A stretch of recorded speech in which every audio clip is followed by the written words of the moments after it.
Hello नमस्कार दोस्तों, मैं गोपाल और मैं अपने यूट्यूब चैनल डेली प्रैक्टिस में आप सबों का स्वागत करता हूं। आज हम लोग जानेंगे बाल विकास एवं शिक्षा शास्त्र से संबंधित प्रश्नों को। हम लोग इसको समझने का प्रयास करेंगे और यदि ठीक ढंग से समझ पाएंगे तो हल करने में आसानी होती है। सबसे ज़्यादा जो कठिन प्रश्न आते हैं इसी क्षेत्र से आते हैं, बाल विकास एवं शिक्षा शास्त्र से। तो घबराने की ज़रूरत नहीं है।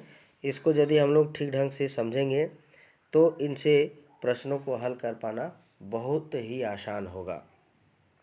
ठीक है, तो जो भी बंधुगण हैं जो जेटेट की तैयारी कर रहे हैं, सीटेट की तैयारी कर रहे हैं या पारा शिक्षक आकलन परीक्षा की तैयारी कर रहे हैं, वे सभी इस वीडियो को लगातार ज़रूर देखें और मेरे जो चैनल है डेली प्रैक्टिस उसको सब्सक्राइब करें ताकि जो भी हम वीडियो बनाएं सबसे पहले आप तक पहुंचे। ठीक है, तो चलिए देर न करते हुए शुरू करते हैं आज की क्लास।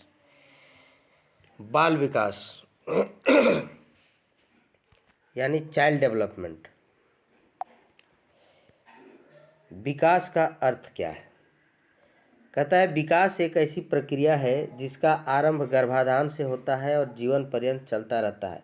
विकास का अभिप्राय केवल बढ़ना नहीं है, विकास का अर्थ है परिवर्तन। चलिए हम लोग ठीक समझते हैं विकास किसे कहते हैं। कहता है कि विकास निरंतर चलने वाली प्रक्रिया है, जीवन पर्यंत चलता रहता है। ये गर्भाधान से शुरू होता है और फिर जिंदगी भर जब तक मृत्यु नहीं हो जाती है तब तक जो है विकास लगातार चलता रहता है। विकास किसे कहेंगे? विकास केवल बढ़ने को नहीं बोलेंगे कि हमारा जो ग्रोथ हो रहा है ना, शारीरिक रूप से जो ग्रोथ हो रहा है, शरीर बढ़ रहा है, ऊंचा लंबा हो रहे हैं, केवल ये विकास नहीं है। विकास का जो व्यापक अर्थ है वो है आपका सामाजिक विकास होना चाहिए, आपका मानसिक विकास होना चाहिए, आपके व्यवहार में परिवर्तन होना चाहिए। ठीक है, सभी तरह के जो परिवर्तन होते हैं उनको हम लोग विकास कहते हैं। ठीक है, अब हम लोग जानेंगे अभिवृद्धि और विकास। इसको थोड़ा, अभिवृद्धि को अंग्रेजी में बोलते हैं ग्रोथ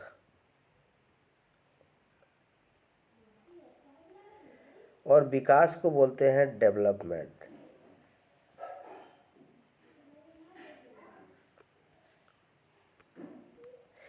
तो ग्रोथ और डेवलपमेंट, ग्रोथ से पता चलता है कि वृद्धि यानी शारीर की वृद्धि के बारे में बताया जा रहा है, लेकिन डेवलपमेंट जो होगा विकास, इसमें सभी तरह यानी शरीर की वृद्धि के साथ साथ इसके जो मानसिक विकास हो रहे हैं, इसके जो सामाजिक विकास, आर्थिक विकास, शैक्षिक विकास, भाषाई विकास, माने पूरी तरह सारा चीज़ माने जिसमें परिवर्तन होगा, सभी चीज़ों का परिवर्तन होता है, तो उसको हम लोग कहेंगे विकास। ठीक है, चलिए थोड़ा सा इसको जान लेते हैं। अभिवृद्धि जो है यह एक संकीर्ण अवधारणा है, यानी इसकी जो अवधारणा है वो छोटी है, लेकिन विकास किसको कहें? विकास की व्यापक अवधारणा है। विकास की जो परिभाषा होगी या यह इसकी बड़ी परिभाषा होगी, यानी विकास के अंदर ही अभिवृद्धि है। अभिवृद्धि जो है ये एक विकास की प्रक्रिया है। ठीक है, अभिवृद्धि जो है यानी ग्रोथ होना विकास का ही प्रक्रिया है और विकास में अभिवृद्धि निहित है, यानी विकास के अंदर ही अभिवृद्धि है। यहाँ वृद्धि यानी शरीर का विकास हो रहा है ना, मानसिक विकास हो रहा है, इसके अंदर बहुत सारे, तो ये विकास के अंदर ही आते हैं अभिवृद्धि। कहता है विशेष आयु तक चलने वाली प्रक्रिया है। अभिवृद्धि जो है एक विशेष आयु यानी शरीर का जो विकास होता है वो एक विशेष आयु तक होता है, लेकिन जो विकास होता है, ठीक है, वो जन्म से लेकर के मृत्यु तक चलने वाली प्रक्रिया है। ठीक है, लगातार हम लोग सीखते रहते हैं, लगातार हम लोग परिवेश से कुछ ना कुछ लेते रहते हैं, तो ये विकास है। शारीरिक अंगों का परिवर्तन होता है। देखिए अभिवृद्धि में क्या होता है कि हमारा शरीर का अंग जो है उसकी लंबाई, उसकी मोटाई, उसका रंग, उसका रूप, ठीक है, ये जो परिवर्तन होता है ये अभिवृद्धि के अंतर्गत आ सकता है। लेकिन विकास में क्या होता है कि इसका शारीरिक के साथ साथ मानसिक और व्यवहारिक परिवर्तन भी होता है। ठीक है, तो अभिवृद्धि और विकास में हम लोग अंतर जान गए। अब आगे बढ़ते हैं। विकास का आधार क्या है? देखिए, विकास के दो आधार हैं, एक वंशानुक्रम और दूसरा पर्यावरण। वंशानुक्रम क्या होता है? जैसे मान लीजिए किसी के माँ बाप लंबे हैं तो उसका बच्चा भी जो है लंबा ही होगा, ठीक है, ये वंशानुक्रम है। किसी के माँ बाप गोरे हैं तो बच्चा भी गोरा होगा, ठीक है, तो ये उसका जेनेटिक है कि जैसा माँ बाप होगा उसी तरह का बच्चा होगा। लेकिन पर्यावरण क्या है कि यदि पर्यावरण में ये विकास का आधार पर्यावरण में क्या होता है कि जैसे जिस बच्चे के माता पिता यदि अनपढ़ हैं, अशिक्षित हैं, तो उसका बच्चा भी तेज हो सकता है कि उसके जो आंतरिक जो मानसिक जो विकास है वो उसका वंशानुक्रम के लिए कम है ना, वंशानुक्रम से कम है, उसका जेनेटिक कम है कि वहाँ से वो कम लिया हुआ है, उसकी मानसिक क्षमता कम है। परंतु जब वो परिवेश में आता है, शैक्षिक माहौल में आता है, अच्छा माहौल में आता है, वातावरण से सीखता है, पर्यावरण से सीखता है, तो उस अशिक्षित माता पिता के जो बच्चे हैं वे भी बड़े स्तर पर जाते हैं, पढ़ लिख करके बड़ा आदमी बनते हैं, आईएएस अफसर बन जाते हैं, अच्छी अच्छी डिग्रियां प्राप्त करते हैं, अच्छा जॉब पाते हैं। तो ये क्या कौन सा काम करता है? ये पर्यावरण काम करता है, ठीक है। या फिर जिसके शिक्षित माता पिता हैं उनके बच्चे यदि गलत परिवेश में चले गए तो वे बच्चे जो हैं, हालांकि उनकी मानसिक क्षमता जो है विकसित होती है, फिर भी वो गलत परिवेश में रहने के कारण वो आगे नहीं बढ़ पाता है, वो गलत दिशा की ओर चला जाता है। तो विकास का दो आधार है, एक वंशानुक्रम जो जन्म से होता है, जो उसके माता पिता के जीन से होता है ना, और दूसरा है पर्यावरण जो उसके परिवेश से मिलता है, ठीक है, समझ गए। अब आगे जानेंगे हम लोग विकास की अवस्थाएं। तो विकास की यानी विभिन्न मनोवैज्ञानिकों ने विकास की विभिन्न अवस्थाएं बतलाई है, परंतु विकास की मुख्यतः जो अवस्था है वो 7 है। पहला है गर्भावस्था, दूसरा शैशवावस्था, तीसरा बाल्यावस्था, चौथा किशोरावस्था, पांचवा युवावस्था, छठा प्रौढ़ावस्था और सातवां वृद्धावस्था। अब गर्भावस्था किसको बोलेंगे?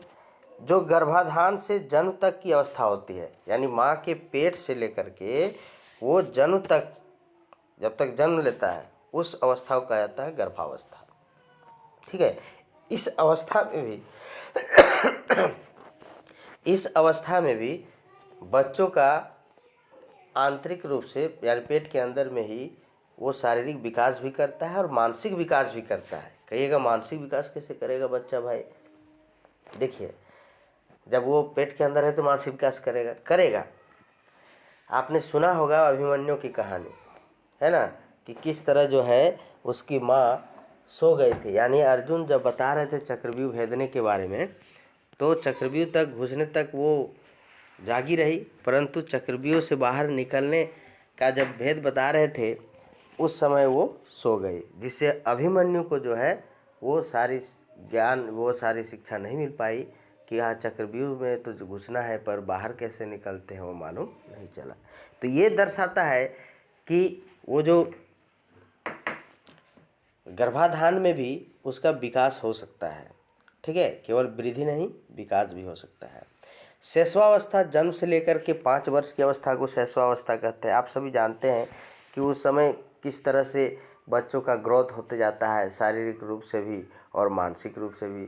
बच्चा मानसिक रूप से बोलना, तुतलाना, धीरे धीरे शब्दों को जोड़ना, वाक्य को बोलना, है कि नहीं, चाचा मामा नाना, इस तरह से उसका भाषाई विकास है, परिवेश का भी विकास, परिवेश में रह कर के अन्य विकास, ये सारा शैशवावस्था में आप जान रहे हैं।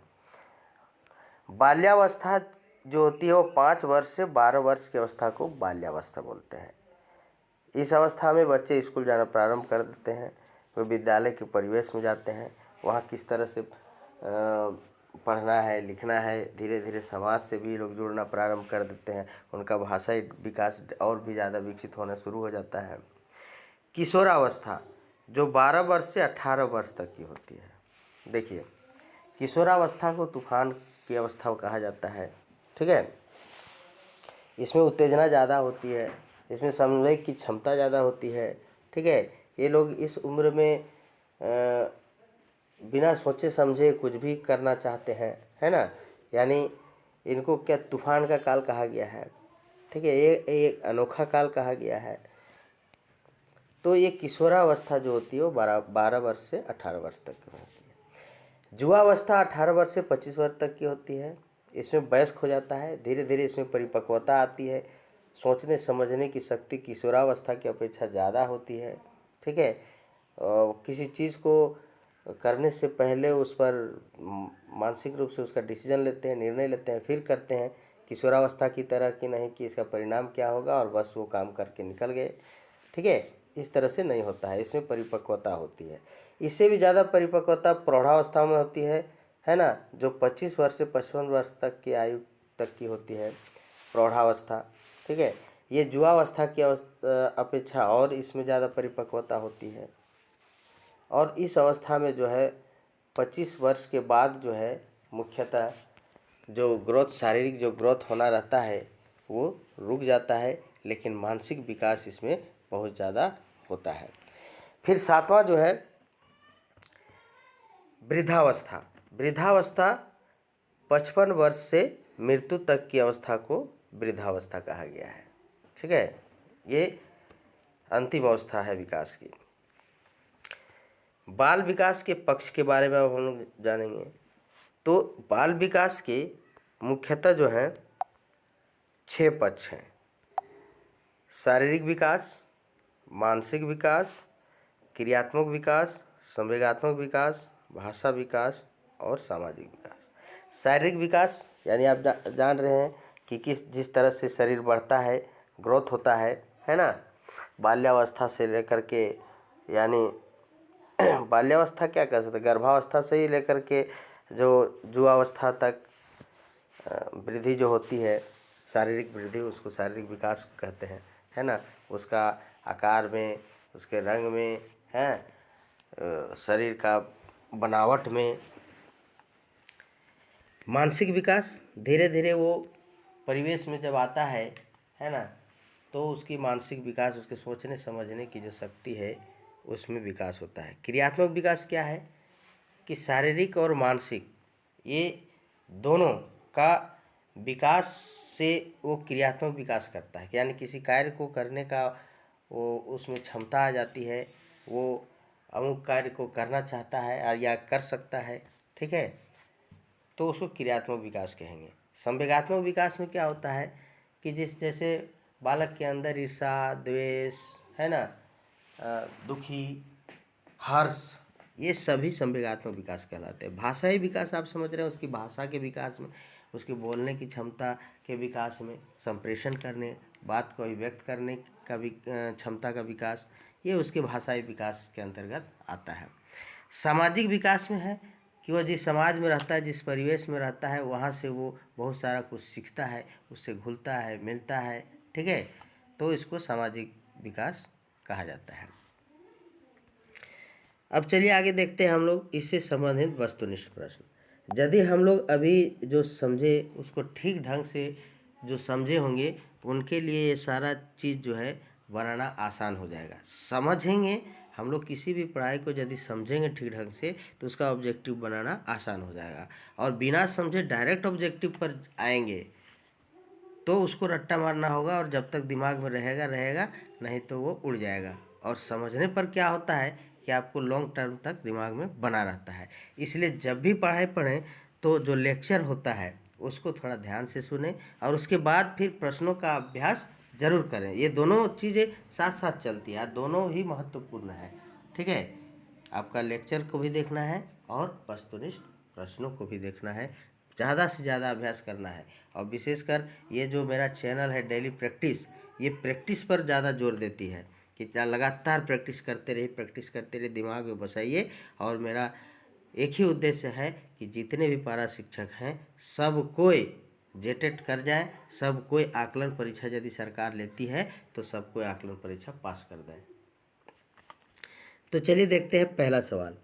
अभिवृद्धि शब्द का प्रयोग किया जाता है, देखिए, शारीरिक विकास के लिए, मानसिक विकास के लिए, सामाजिक विकास के लिए, इन सभी के लिए तो हमने बताया था अभिवृद्धि, यानी इसको अंग्रेजी में बोलते हैं ग्रोथ। तो ये केवल शारीरिक विकास के लिए शब्द का प्रयोग किया जाता है, ठीक है। एकदम जो समझे होंगे तुरंत बना लेंगे। किसी बच्चे के विकास की प्रक्रिया आरंभ हो जाती है। देखिए बच्चे के विकास की प्रक्रिया कब से आरंभ होती है, इसको भी मैंने बताया है। ए है 2 वर्ष की आयु के बाद, बी 3 वर्ष के बाद, सी 4 वर्ष की आयु के बाद, और डी माँ के गर्भ से ही। तो किसी बच्चे के विकास की प्रक्रिया जो है माँ के गर्भ से ही प्रारंभ हो जाती है, ठीक है। तीसरा सवाल है, किसके अनुसार वातावरण वह बाहरी शक्ति है जो हमें प्रभावित करती है। किसने कहा है कि वातावरण वह बाहरी शक्ति है जो हमें प्रभावित करती है। तो रॉस महोदय ने कहा है। इसको किसने कहा है, रॉस महोदय। ये आपको याद करना पड़ेगा कौन सी बात किस मनोवैज्ञानिक ने कहा है। इसको थोड़ा सा रटा, यहीं पर थोड़ा सा स्टूडेंट जो है मार खा जाता है। तो इसको थोड़ा सा रटने की ज़रूरत है, बार बार प्रैक्टिस कर, अपने याद हो जाएगा और उसको चैप्टर से जोड़ करके देखने की ज़रूरत है। चौथा नंबर देखते हैं हम लोग, किस अवस्था को जीवन का अनोखा काल माना जाता है। इसको मैंने बताया है कि जीवन का अनोखा काल या फिर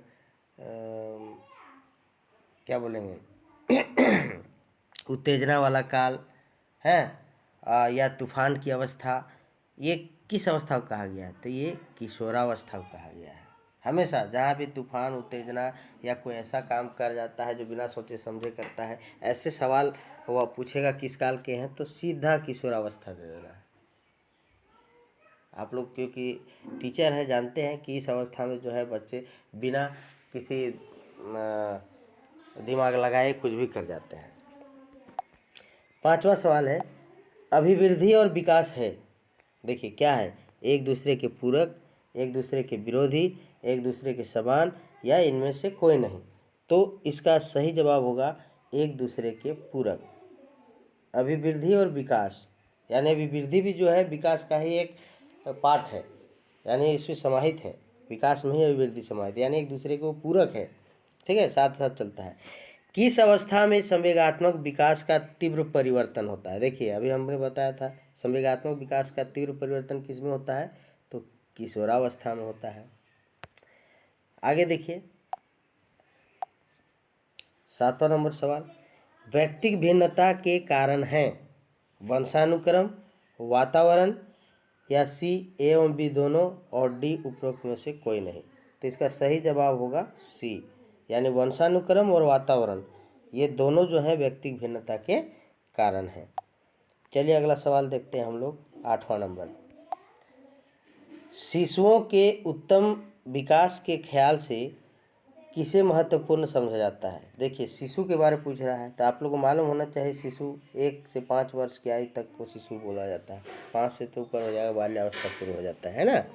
तो शिशुओं की बात, वो हमने जो अवस्था बताई है वो अवस्था का जो काल बताया है कितना से कितना साल तक होता है, उसको आप लोग ध्यान से रखेंगे। 9वां नंबर है, विकास की सबसे जटिल अवस्था है। देखिए फिर आ गया है, विकास की सबसे जटिल अवस्था किसको बोला गया है, तो किशोरावस्था को विकास की सबसे जटिल अवस्था कहा गया है, ठीक है। मानव का विकास किस पर निर्भर होता है, उसकी वृद्धि पर, उसके वातावरण पर, उसकी बुद्धि पर, उसकी वृद्धि तथा वातावरण पर, ठीक है। तो इसका सही जवाब हो जाएगा डी, उसकी वृद्धि तथा वातावरण पर, ठीक है। तो ये रहे आज हम लोगों ने पढ़ा बाल विकास एवं शिक्षा शास्त्र, उसके अंतर्गत विकास के बारे में हम लोग पूरी तरह से पढ़े, है ना, डेवलपमेंट के बारे में और ग्रोथ के बारे में समझे। नेक्स्ट वीडियो जब आएगा बाल विकास एवं शिक्षा शास्त्र का, तो इसी तरह उसको समझेंगे और ऑब्जेक्टिव उसको ज़्यादा से ज़्यादा ऑब्जेक्टिव करने का काम करेंगे, ठीक है। तो आप सबों से विनती है कि मेरा जो चैनल है डेली प्रैक्टिस बाय पूरा लिखेगा बाय गोपाल सर, इतना लिख करके यूट्यूब में आप सर्च मारिएगा तो मेरे जो जितने भी वीडियोज़ हैं वो आपको नज़र, हालांकि एक और टीचर हैं उनका भी आ जाता है ना, तो आप मेरा फ़ोटो दे करके जान जाएंगे कि ये उनका लेक्चर है। वहाँ से आप जो है देख सकते हैं, विभिन्न तरह के वीडियो उसमें डाले गए हैं, ठीक है। तो तैयारी के लिए हमेशा मेरे वीडियो पर बने रहेंगे। आज के लिए बस इतना ही। मिलते हैं नेक्स्ट वीडियो के साथ में। धन्यवाद।